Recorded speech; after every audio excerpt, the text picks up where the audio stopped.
व्यासपीठावरील मान्यवर आणि या ठिकाणी उपस्थित बंधू आणि भगिनींनो, आत्ता दोन सुंदर कविता आपण ऐकल्या त्या इंद्रजित भालेराव आणि संजीवनी तडेगावकर यांच्या, आणि त्यामुळं हा पुस्तक महोत्सव सुरेल झाला. विरा राठोड यांची सुंदर कविता आपण ऐकली आणि औरंगाबादचं सगळं वर्णन त्यात आलं. पण मी पक्का खवय्या असल्यामुळे क्रांती चौकातल्या पावभाजीचा उल्लेख राहिला ही गोष्ट माझ्या लगेच लक्षामध्ये आली. तर पुढच्या कवितेमध्ये ते निश्चित त्याचा समावेश करतील याची मला खात्री आहे.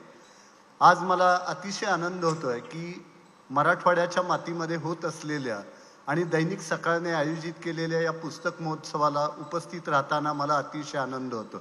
याचं कारण मी मराठवाड्याचा सुपुत्र आहे. आडनावं इतकी फसवी असतात. साहित्य महामंडळाचे अध्यक्ष आणि त्यात जोशी म्हणजे सदाशिवपेठ पुणे 30 असंच वाटण्याची फार मोठी शक्यता असते. पण मी धाराशिव जिल्ह्यातील परंडा तालुक्यातील माणकेश्वर हे 700 लोकवस्तीच्या गावातला शेतकऱ्याचा मुलगा आहे आणि त्यामुळे आज व्यासपीठावर सुद्धा सगळी शेतकऱ्यांची मुलं आहेत याचा मला आनंद होतो. आणि सगळ्यांनीच आपली जडणघडण सांगितली. एका गोष्टीचा आवर्जून उल्लेख केला पाहिजे की माझे वडील हे साहित्यप्रेमी होते. माझी आई ही उत्तम भारूड करत होती आणि माझ्या आईवडिलांनी आयुष्यामध्ये कुठलीही चैन केली नाही, कुठेही ते पर्यटनाला गेले नाहीत, पण सलग 40 वर्ष एकही साहित्य संमेलन त्यांनी चुकवलं नाही. आणि तो सगळा साहित्याचा संस्कार घेऊन मी साहित्य चळवळीमध्ये काम करतोय. मगाशी शाळीग्राम यांनी सुरुवातीला खंत व्यक्त केली की माणसं कमी आहेत. ज्यावेळी या जगामध्ये खूप कमी माणसं जमली होती त्यावेळेला खूप क्रांतिकारी घटना घडलेल्या होत्या. म्हणजे छत्रपती शिवाजी महाराजांनी ज्यावेळेला स्वराज्याची प्रतिज्ञा केली फार मोजके मावळे उपस्थित होते. स्वातंत्र्यवीर सावरकरांनी अभिनव भारतची स्थापना केली, फार कमी लोक उपस्थित होते. ज्यावेळेला कमी लोक उपस्थित असतात त्यावेळेला चिंतन खूप चांगल्या पद्धतीने होतं. त्यामुळं आपण गर्दी नाही याची काळजी करू नका. आणि वक्त्यांना सगळ्या प्रकारचं बोलायची सवय असते, त्यामुळं खूप गर्दी असती तर मी म्हणालो असतो समाज किती साहित्य सन्मुख झालाय याचं प्रतिबिंब समोर दिसतंय. पण मला अतिशय आनंद होतोय.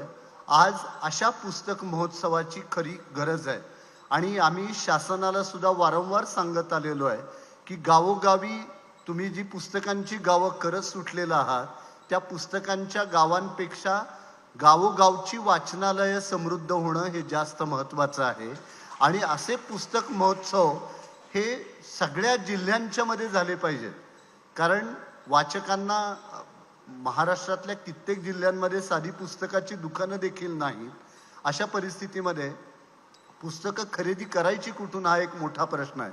या पार्श्वभूमीवरती असे पुस्तक महोत्सव हे झाले पाहिजेत आणि त्यामुळं मी दैनिक सकाळला आणि आमचे मित्र संतोष शाळीग्राम यांना मनपूर्वक धन्यवाद देतो की अशा एका उत्तम कार्यक्रमाचं आयोजन त्यांनी केलं. आपल्याकडे वाचन हा गंभीरपणे करण्याचा ज्ञानव्यवहार मानला गेलेला आहे. एकेकाळी वाचन हा आपल्या जीवनशैलीचा भाग होता. आज ती परिस्थिती राहिलेली नाही. आजच्या धावपळीच्या जीवनशैलीमध्ये वाचनाला प्राधान्य राहिलेलं नाही. हे प्रगत समाजाचं एक दुर्दैव म्हणावं लागेल. म्हणजे एक काळ असा होता की घरातला एखादा तरी सभासद गावातल्या एखाद्या तरी वाचनालयाचा आजीव सभासद असायचा. त्या योगे ते पुस्तक घरामध्ये यायचं. घरातली पुरुष मंडळी वाचायची, दुपारी महिला वाचायच्या आणि घरामध्ये असणारी लहान मुलं किमान त्याची पानं उलटून बघत असत आणि त्या योगे त्यांचा पुस्तकाशी स्नेह जोडला जायचा. आज ती परिस्थिती राहिलेली नाही. त्या घरातला तो वडीलधारा माणूस काळाच्या पडद्याआड गेला तर त्याचं जे आजीव सभासदत्व आहे त्या ग्रंथालयाचं त्याचं पुनरुज्जीवन केलं जात नाही आणि त्या कुटुंबाचीच पुस्तकाशी असलेली नाळ ही तुटत जाताना दिसते. आज आपल्या घरातूनच वाङ्मयीन संस्कृती हद्दपार होत चालली आहे की काय अशी भीती वाटायला लागली आहे. म्हणजे पूर्वी एकत्र कुटुंबामध्ये आजी आजोबा असतील किंवा आत्या असतील, काकू असतील, या बडबड गीतं म्हणण्यापासून ते पाळणा म्हणण्यापर्यंत आणि रामायण महाभारतातल्या गोष्टी सांगण्यापासून ते छोटी छोटी पुस्तकं वाचून दाखवण्यापर्यंत, घरातल्या व्यंकटेश स्तोत्रापासून ते वेगवेगळ्या कहाण्या वाचण्यापर्यंत एक वाचन संस्कार मुलांच्या वरती होत होता. आपल्या भारतीयांचा जर आपण विचार केला तर आपली वाचनाची आवड ही श्रवणातून वाचनाकडे अशी निर्माण झालेली आहे. त्यामुळं हे श्रवण आज कमी होत चाललेलं आहे. आई वडील हे नोकरी करिअरच्या चक्रामध्ये अडकलेले आहेत. आजी आजोबा आज अनेक घरांमध्ये नाही, आणि असले तरी दूरचित्रवाहिन्यांचा प्रभाव एवढा आहे की आजी संध्याकाळी 7 वाजता म्हणतात, लावा जरा आई कुठे काय करते. त्यामुळं नातवाचं काय चाललंय हेही कळत नाही, अशी एकूण सगळी परिस्थिती आहे. आणि दुसरीकडे ज्या तरुण पिढीच्या बळावरती आपण वाचन संस्कृतीची पालखी आहे असं म्हणतो, त्यांची जीवनशैली आज काय झालेली आहे. म्हणजे औरंगाबाद आणि पुण्यामध्ये फार परिस्थितीमध्ये फरक नाही. म्हणजे या शाळेतल्या मुलांना शाळेमध्ये जायला 1 तास लागतो, शाळेतून घरी यायला 1 तास लागतो. शाळेमधले 6-7 तास घरी आल्यानंतर आईच्या आवडीचा 1 क्लास, बापाच्या आवडीचा 1 क्लास, बाईंनी दिलेला भाराभर गृहपाठ, या त्याच्या जीवनशैलीमध्ये वाचन आणि खेळाला कुठेही स्थान नाही. त्यामुळं ज्या गोष्टीमुळे त्याचं शारीरिक भरण पोषण होणार आहे ते खेळ त्याच्या आयुष्यातून वजा झाले, आणि ज्याच्या आधारे त्याचं भावनिक भरण पोषण होणार आहे ती पुस्तकं त्याच्या जीवनातून वजा होत चालली आहे. हे काही फारसं सुखद असं लक्षण नाही. आणि त्यामुळे मी नेहमी सांगत आलोय की जेव्हा शिक्षक आणि पालक वाचताना दिसतील तेव्हाच मुलं वाचणार आहेत. तेव्हा आपल्याला जर वाचन संस्कृती वृद्धिंगत करायची असेल तर घराघरातलं हे वाचन वाढण्याची फार गरज आहे. वाचन हा जसा गंभीरपणे करण्याचा ज्ञानव्यवहार आहे, तसं सर्वंकष वाचन ही सुद्धा एक महत्वाची गरज आहे. आज एकाच प्रकारचं वाचन करून एकाच प्रकारची विचारवृत्ती निर्माण होताना दिसते. असं एकारलेपण हे समाजासाठी घातक आहे. आपण सर्वंकष वाचन केलं पाहिजे. म्हणजे आपल्याला लहानपणी सांगितलं जायचं की गोड पदार्थ खाल्ले की रक्त तयार होतं, तिखट पदार्थ खाल्ले की ते सळसळतं, खारट कडू पदार्थ खाल्ले की ते शुद्ध होतं. सगळ्या प्रकारचे पदार्थ खाल्ल्यामुळं शरीराचं भरण पोषण उत्तम होतं. तसं आपली विचारशक्ती ही सर्वंकष, अधिक बुद्धिनिष्ठ आणि अधिक विवेकवादी व्हावी असं वाटत असेल तर सर्वंकष वाचन केलं पाहिजे. आपण जर एकाच प्रकारचं वाचत गेलो तर एक प्रकारचं एकारलेपण आपल्या व्यक्तिमत्वामध्ये येण्याची शक्यता नाकारता येत नाही. आणि असं एकारलेपण आपल्या व्यक्तिमत्वामध्ये आलं तर त्यातून टोकाचा विचार करण्याची, टोकाची भूमिका घेण्याची एक वृत्ती निर्माण होते. आणि कुठलाही टोकाचा विचार हा समाजाला कडेलोटाकडे नेणारा असतो. त्यामुळं हे सर्वंकष वाचन हे देखील तितकंच महत्वाचं आहे असं मला वाटतं. आपण सर्व प्रकारचं वाचलं पाहिजे. म्हणजे आपल्याला आपली जशी प्रकृती असते की अगदी आपली भात वर्णापासून सुरुवात होते आणि पुढे सगळे तिखट पदार्थ खात खात मग आपल्याला खाल्ल्यानंतर समजतं की पेढा हा पदार्थ म्हणून चांगला आहे, पण माझी पचनशक्ती दुबळी आहे, मला हा पेढा मानवणारा नाही.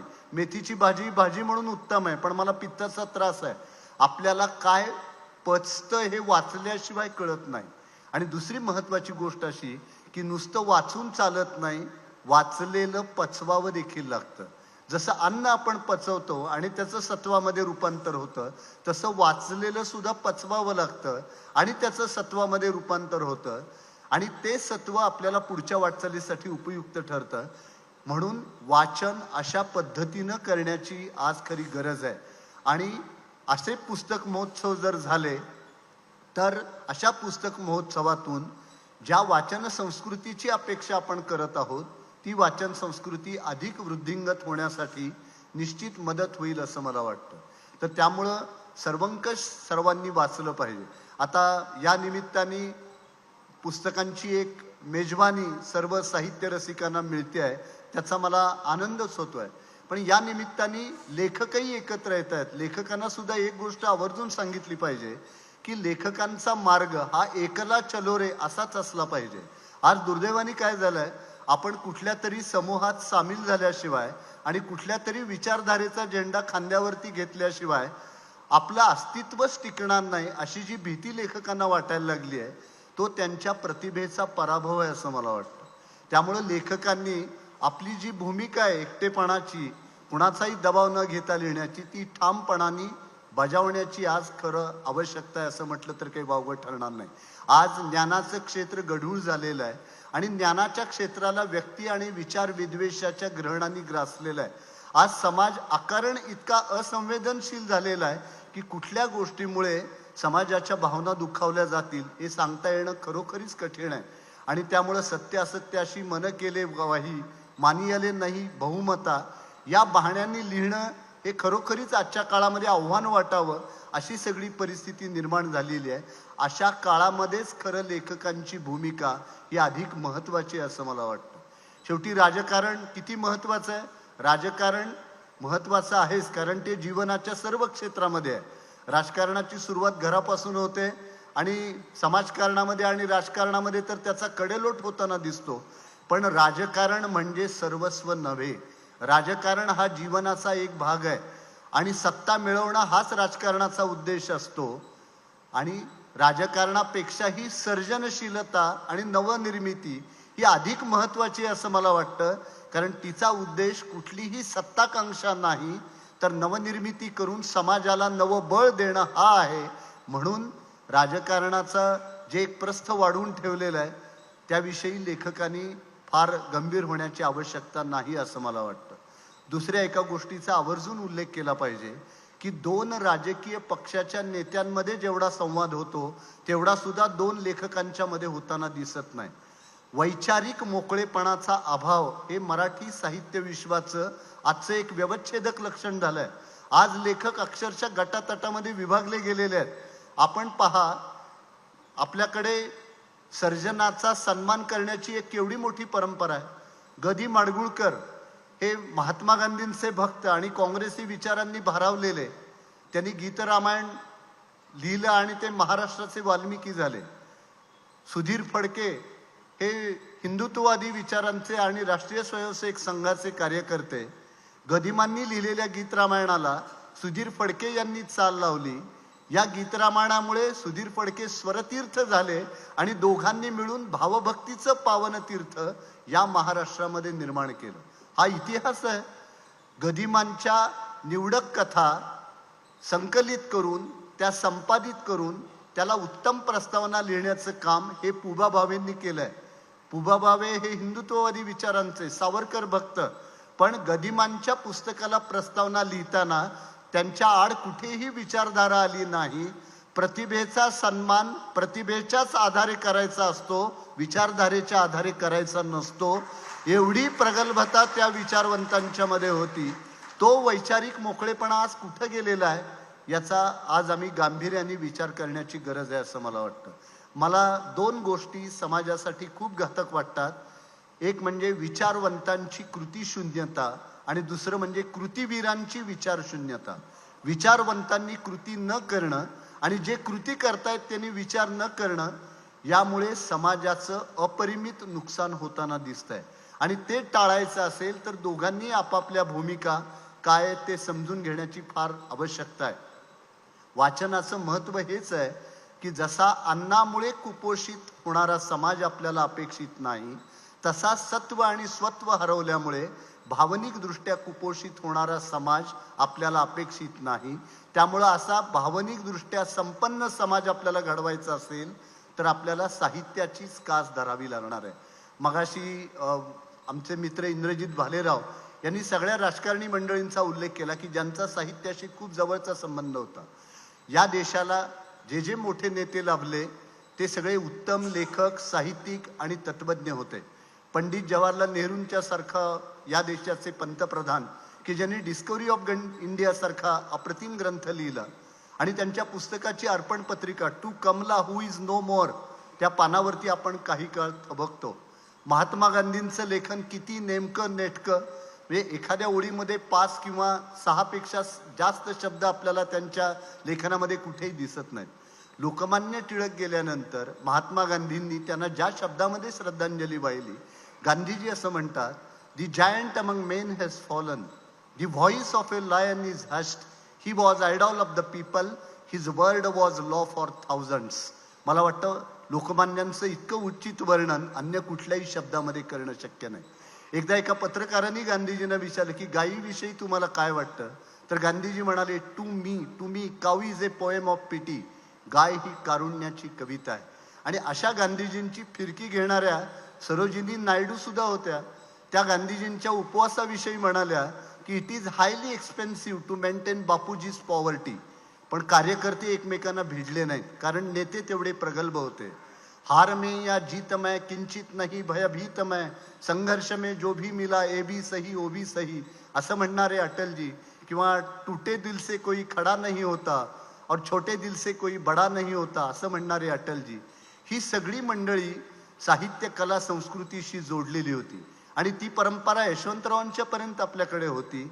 राजकारणी मंडळींची साहित्य कला संस्कृतीशी असलेली नाळ तुटल्यामुळे आज असंवेदनशीलता वाढताना दिसते आणि त्यामुळे ही असंवेदनशीलता कमी व्हायची असेल तर या मंडळींनी सुद्धा साहित्याची कास धरणं हे गरजेचं आहे असं मला वाटतं.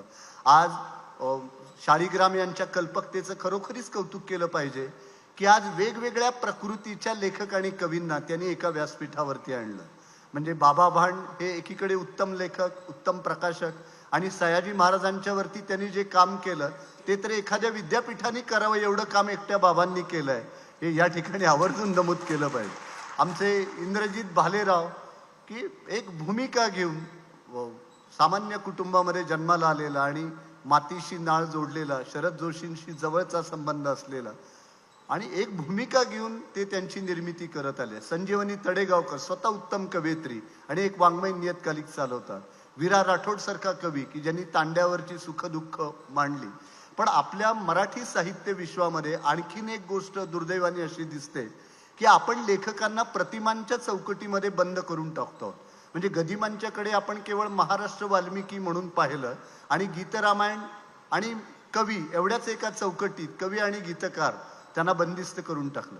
नासी फडक्यांच्याकडे आपण केवळ कथाकार आणि कादंबरीकार म्हणून पाहिलं, पण त्यांनी जे प्रतिभा साधन, प्रतिभाविलास आणि क्रिकेट आणि संगीताची समीक्षा लिहिली त्याकडे आपलं दुर्लक्ष झालं. विंदा करंदीकरांच्याकडे आपण केवळ कवी म्हणून पाहिलं आणि महाराष्ट्रभर त्यांनी काव्यजागर कवी संमेलनाच्या माध्यमातून केला. एवढीच एक त्यांची भूमिका आपण समोर ठेवली. पण ॲरिस्टॉटलचं काव्यशास्त्र सारखा अप्रतिम ग्रंथ त्यांनी लिहिला, त्याच्याकडे आपलं दुर्लक्ष झालं. प्राचार्य शिवाजीराव भोसलेंच्याकडे आपण केवळ महाराष्ट्राला मंत्रमुग्ध करणारे वक्ते म्हणून पाहिलं, पण दीपस्तंभ, जागर, देशोदेशीचे दार्शनिक, यक्षप्रश्न यासारख्या त्यांच्या तत्वचिंतनपर लेखनाकडं महाराष्ट्राचं दुर्लक्ष झालं. तर शेवटी लेखकांना प्रतिमांच्या चौकटीमध्ये बंदिस्त करून त्यांचं बहुआयामित्व जे आहे त्याकडे दुर्लक्ष करण्याची जी मानसिकता आहे ती सुद्धा साहित्य विश्वानी सोडून देण्याची फार गरज आहे. आत्ता विरा राठोड यांनी फार कृतज्ञतेने सांगितलं की माझी पहिली कविता सकाळनी छापली, इंद्रजित भालेराव यांच्या कविता वाचून मला प्रेरणा मिळाली. हा संवाद आज मराठी साहित्य विश्वातला कमी होताना दिसतोय. प्रतिसाद शून्यता हेच आजच्या मराठी साहित्य विश्वाचं व्यवच्छेदक लक्षण झालंय. इंद्रजितजी एखाद्या मोठ्या लेखकाला पुस्तक पाठवलं तर त्याची साधी पोच देखील येत नाही, अशा एका वळणावरती आज आम्ही येऊन पोचलेलो आहोत. आपल्याकडे केवढी मोठी एक समृद्ध परंपरा आहे. कुसुमाग्रजांचा पहिला कविता संग्रह वि.स. खांडेकरांनी पदरचे पैसे घालून प्रकाशित केला. आमच्या नारायण सुर्वेंची कविता प्रकाशात यावी यासाठी कुसुमाग्रजांनी पुढाकार घेतला. आमच्या सोलापूरचे कवी दत्ता हलसगीकर यांना संधी मिळावी यासाठी नारायण सुर्वेंनी प्रयत्न केले. वडीलधाऱ्या पिढीने मागच्या पिढीचा हात धरून त्यांना पुढे आणण्याची परंपरा ही आमच्या साहित्य विश्वामध्ये होती, ती आज कुठेतरी क्षीण होताना दिसते. आणि साहित्य आणि समाज यांचा संबंध केवळ लेखक आणि वाचक इतका मर्यादित नसतो, तर त्याच्या पलीकडे जाऊन लेखकाला समाजासाठी काय करता येऊ शकतं याचा आदर्श वस्तुपाठ पुलंसारख्या अनेक लेखकांनी घालून दिलेला आहे. त्यामुळं मुळात मराठी लेखकांनीच कोशातून बाहेर पडण्याची गरज आहे आणि लेखकांच्या भूमिकांकडे समाज मोठ्या अपेक्षेने पाहत असतो. आजकाल कुठलीही भूमिका न घेणं एवढीच एक भूमिका समाजातील विचारवंत घेताना दिसतात आणि हे अधिक चिंताजनक आहे असं मला वाटतं. त्यामुळं या पार्श्वभूमीवरती असं विचारांचं आदान प्रदान हे झालं पाहिजे. आपण आपल्या वैचारिक खिडक्या आणि दारं ही मोकळी केली पाहिजे. वादे वादे जायते तत्वबोधा असं आपल्या संस्कृतीने सांगितलंय आणि कोणत्याही विचार कलहाला घाबरू नका हे आगरकरांनी या महाराष्ट्रामध्ये बजावलेलं आहे. तिथे इतकी संकुचित मनोवृत्ती आणि वैचारिक मोकळेपणाचा अभाव हा समाजाला कुठेतरी कडेलोटाकडे नेणारा आहे आणि त्यामुळं आपल्या चौकटीतून बाहेर पडून अधिक प्रसरणशील आणि विस्तारशील होणं हे अधिक महत्त्वाचं आहे असं मला वाटतं. या पुस्तक प्रदर्शनाच्या निमित्ताने मला खूप आनंद होतोय की विश्वास पाटील यांच्यासारख्या अखिल भारतीय मराठी साहित्य संमेलनाच्या अध्यक्षाच्या हस्ते आणि मराठीतील खऱ्या अर्थाने बेस्ट सेलर लेखकाच्या हस्ते या पुस्तक प्रदर्शनाचं उद्घाटन आज होत आहे. याचा मला अतिशय आनंद होत आहे. कारण आपण कुठल्याही प्रांतामध्ये गेलो तर मला 2-3 लेखक प्राधान्याने पाहायला मिळतात. त्यामध्ये शिवाजी सावंत आणि विश्वास पाटील. आणि लेखनामधली ताकद काय आहे? म्हणजे भाकरी ही पोटाची गरज, पण भावना जागवायला आणि मन फुलवायला विचारच उपयोगी पडतात. हे पुलंनी आपल्याला सांगून ठेवलंय. शरीरासाठी आवश्यक असणारी जीवनसत्व आपल्याला अन्नातून मिळू शकतात, पण आपल्या मन आणि बुद्धीची एक गरज आहे, ती जीवनसत्व आपल्याला केवळ वाचनातून आणि वाचनातून मिळू शकतात. आणि साहित्याचा केवढा मोठा एक प्रभाव समाजावर त्या काळामध्ये होता आणि केवढं मोठं एक सामर्थ्य साहित्यामध्ये आहे. विवेकानंदांचं संबंध जीवन जर आपण पाहिलं तर विवेकानंदांच्या जीवनामध्ये नरेंद्र ते विवेकानंद हे जे स्थित्यंतर झालेलं आहे ते एका कवितेमुळं झालंय. हा नरेंद्र ज्या वेळेला कोलकात्याला शिकत होता आणि एक शिक्षक त्यांच्या वर्गामध्ये आले, प्राध्यापक हेस्टी त्यांचं नाव, आणि त्यांनी विल्यम वर्ड्सवर्थची एक्सकर्शन नावाची कविता शिकवायला सुरुवात केली. की त्या कवितेमध्ये तो कवी रानातून, वनातून, जंगलातून फिरत असताना एक प्रकारची शांतता अनुभवतो आणि मग त्या कवीच्या मनामध्ये विचार येतो की या शांततेमागं जी शक्ती आहे ती परमेश्वर आहे का? आणि वर्गामध्ये गॉड हा शब्द उच्चारला जातो आणि मग नरेंद्र हात करतो आणि विचारतो की सर तुम्ही देव पाहिलेला आहे का? तर प्राध्यापक हेस्टी हे खूप चांगले प्राध्यापक होते. विरा राठोड जर आजच्या काळातले प्राध्यापक असते तर ते म्हणाले असते गेल्या 5 वर्षात ऑक्टोबर आणि मार्चला हा प्रश्न आलेला नाही, त्यामुळे या प्रश्नाच्या भानगडीत तू काही पडू नकोस. पण हेस्टीनी त्यांना सांगितलं की मला या प्रश्नाचं उत्तर देता येणार नाही, पण दक्षिणेश्वरला रामकृष्ण परमहंस आहेत, तू त्यांच्या दिशेने जा. आणि मग नरेंद्र रामकृष्ण परमहंसांच्या दिशेने गेला आणि मग पुढे जे काही परिवर्तन घडले ते आपण पाहिलं. पण विवेकानंदांच्या जीवनामध्ये हे परिवर्तन घडवण्याचं काम एका कवितेनं केलेलं आहे. ही साहित्याची मोठी ताकद आहे, हे आपण लक्षामध्ये ठेवलं पाहिजे. योगी अरविंदांचं जीवन आपण पहा की त्यांचे वडील हे पाश्चात्य संस्कृतीने इतके भारावलेले होते की त्यांनी ठरवलेलं होतं की आपल्या मुलांच्या वरती भारतीय संस्कृतीतला स देखील पडता कामा नये. आणि म्हणून ज्या ठिकाणी भारतीय मुलं शिकतात अशा शाळांमध्ये न घालता इंग्रजांची मुलं ज्या शाळांमध्ये शिकतात त्या शाळांमध्ये त्यांनी अरविंदांना पाठवलं.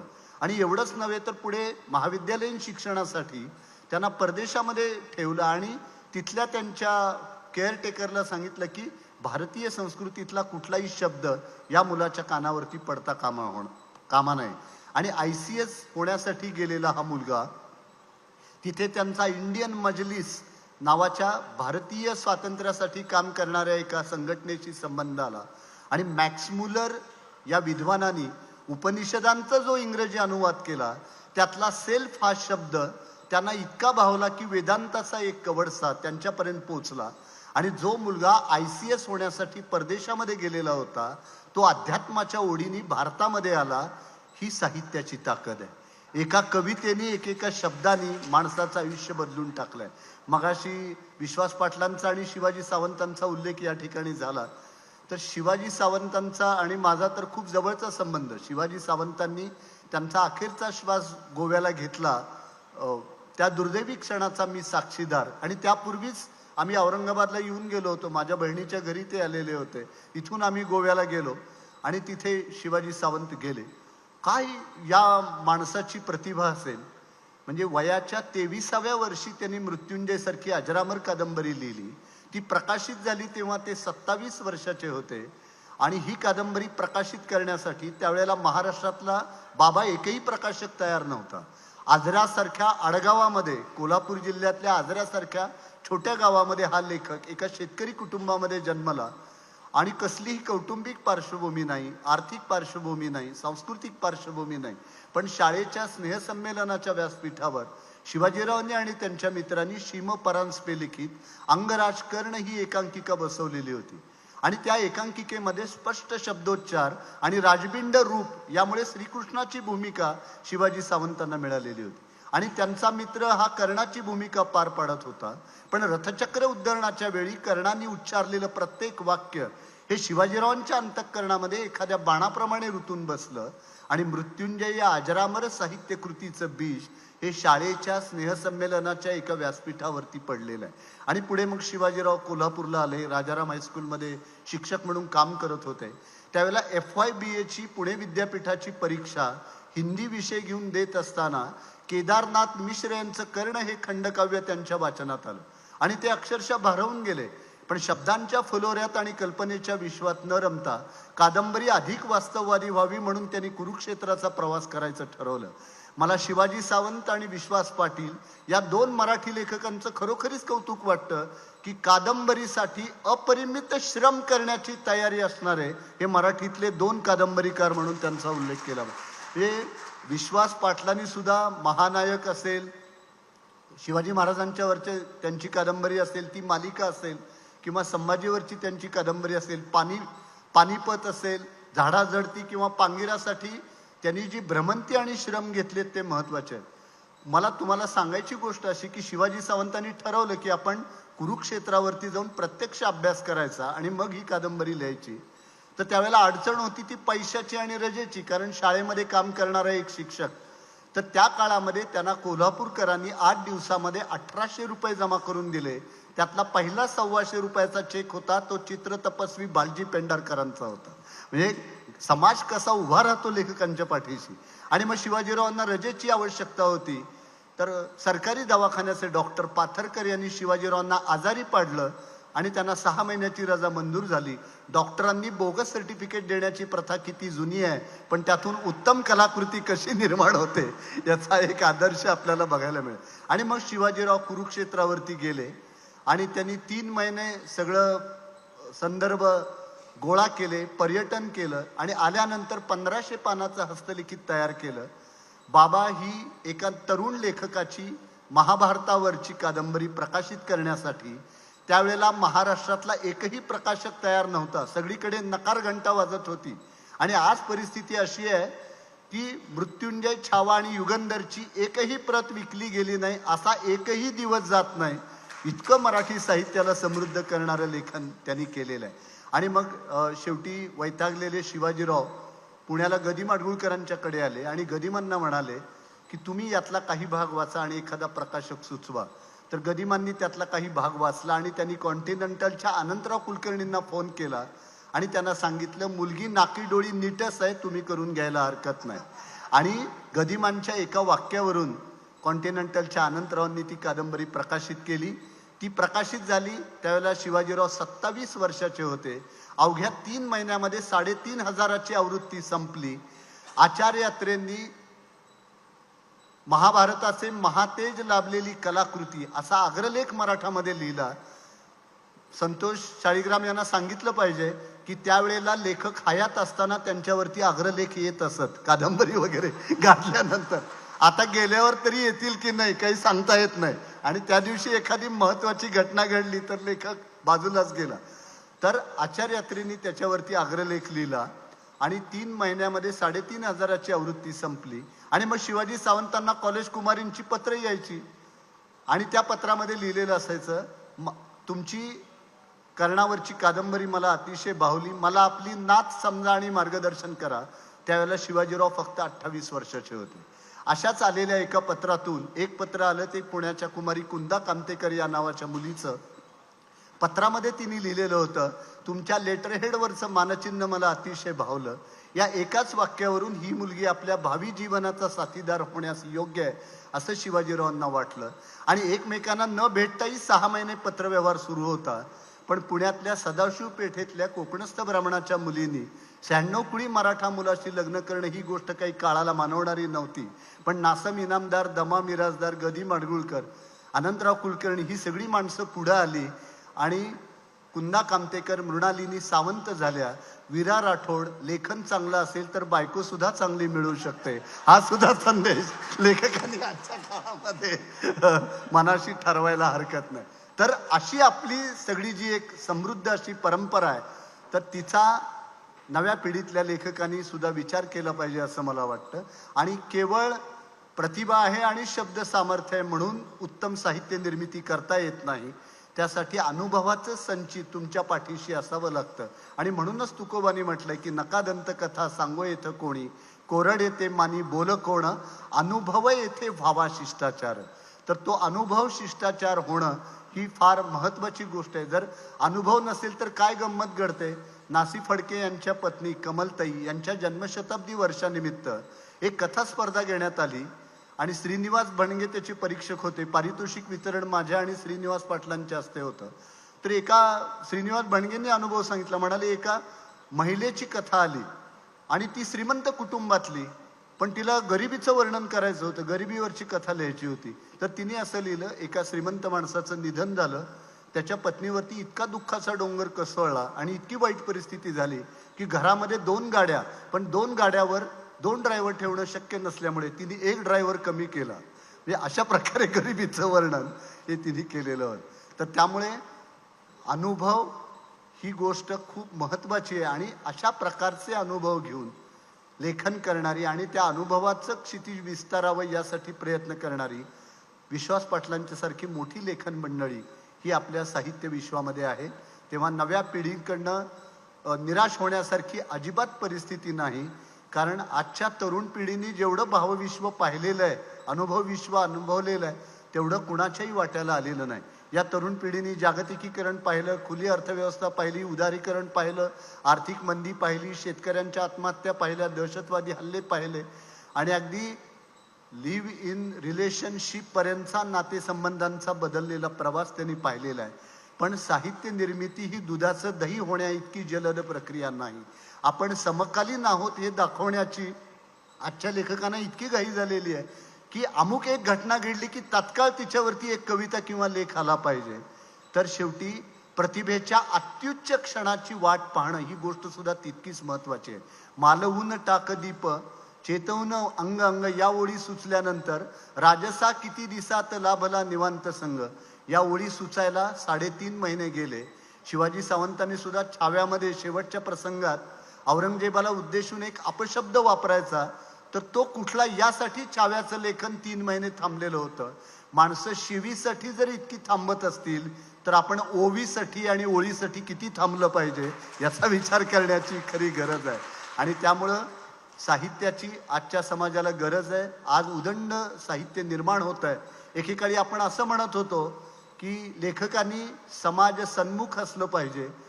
आज समाजाने साहित्याभिमुख होण्याची खरी गरज आहे आणि सकाळ पुस्तक महोत्सव यासाठी पूरक ठरेल अशी अपेक्षा व्यक्त करतो आणि आपली रजा घेतो. धन्यवाद.